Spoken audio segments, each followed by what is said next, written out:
ವೇತನ ಹೆಚ್ಚಳದ ನಿರೀಕ್ಷೆಯಲ್ಲಿದ್ದ ಸರ್ಕಾರಿ ನೌಕರರಿಗೆ ಸಿಹಿ ಸುದ್ದಿ. ವೀಕ್ಷಕರೇ, ಇಂದಿನ ಈ ಒಂದು ವಿಡಿಯೋದಲ್ಲಿ ಕರ್ನಾಟಕ ರಾಜ್ಯ ಸರ್ಕಾರಿ ನೌಕರರ 7ನೇ ವೇತನ ಆಯೋಗದ ಕುರಿತು ತಮ್ಮೊಂದಿಗೆ ಒಂದು ಲೇಟೆಸ್ಟ್ ಅಪ್ಡೇಟನ್ನು ಶೇರ್ ಮಾಡ್ತಾ ಇದ್ದೀನಿ. ವೀಕ್ಷಕರೇ, ದಯವಿಟ್ಟು ವಿಡಿಯೋನು ಕೊನೆವರೆಗೂ ವಾಚ್ ಮಾಡಿ. ಇನ್ನೂ ಕೂಡ ಚಾನಲನ್ನು ಸಬ್ಸ್ಕ್ರೈಬ್ ಮಾಡಿಲ್ಲ, ಹಾಗಿದ್ದಲ್ಲಿ ಚಾನಲನ್ನು ಸಬ್ಸ್ಕ್ರೈಬ್ ಮಾಡಿಕೊಳ್ಳಿ.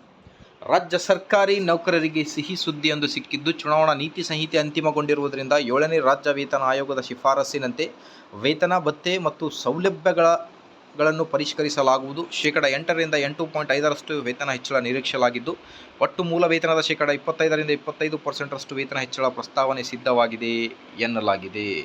ಸೊ ವೀಕ್ಷಕರೇ, ಇದು ಬಹಳನೇ ಇಂಪಾರ್ಟೆಂಟ್ ಆದ ಇನ್ಫಾರ್ಮೇಷನ್ ಆಗಿರುತ್ತೆ. ನೀವು ಸ್ಕ್ರೀನ್ ಮೇಲೆ ಗಮನಿಸ್ತಿರ್ಬೋದು, ಮಾನ್ಯ ಮುಖ್ಯಮಂತ್ರಿಗಳು 7ನೇ ವೇತನ ಆಯೋಗದ ಶಿಫಾರಸ್ಸಿಗೋಸ್ಕರ 15,431 ಕೋಟಿ ರೂಪಾಯಿ ಅನುದಾನವನ್ನು ಮೀಸಲಿಟ್ಟಿದ್ದಾರೆ ಎನ್ನುವುದರ ಬಗ್ಗೆ ಒಂದು ಮಾಹಿತಿ ಕೂಡ ನೀವು ಸ್ಕ್ರೀನ್ ಮೇಲೆ ಗಮನಿಸ್ತಿರ್ಬೋದು.